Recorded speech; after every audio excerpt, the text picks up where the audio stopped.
We always talk about the good things that are happening, and we're forgetting that there's still many people in our community that are suffering. Some new numbers from the U.S. Census Bureau don't paint a very positive picture of Youngstown. We're one of 6 cities in the country with a poverty rate more than 40%. But hope is something that's not lacking. When it comes to a good attitude, you'd be hard-pressed to find someone more positive than Rodney Perry. Negative is going to tear you down, and the positive is going to pick you up. First News met Rodney while he was selling vegetables along 5th Avenue today. We wanted to hear what neighbors had to say about some new census data that puts Youngstown near the top for poverty rates in the country.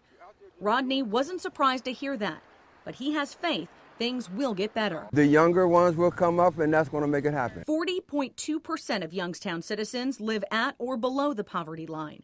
Even worse, 2 out of 3 kids do. Rodney wants to see people make a change. Seek some help that's going to lift them up. It's easy to seek alcohol. It's easy to seek some drugs.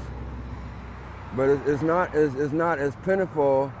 It's not as easy as getting out there and saying, you know what, I need some help. But Youngstown's mayor says it may not be that easy. He says there are systemic problems that have plagued the city for decades. Things like a lack of jobs, problems with the education system, and poor employment training. These are sort of day-by-day things that we had to take one step at a time. There's certainly not going to be one solution to the poverty problem in Youngstown, but we have to admit it's there. Rodney works with struggling people a lot through a nonprofit group.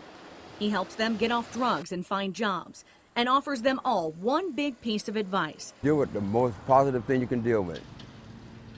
Learn about the Father. You don't mind, go to church and spend an hour at church and learn something. Spend time around some positive people than the negative. You can also read the complete census report on poverty in the U.S. on our website, WKBN.com.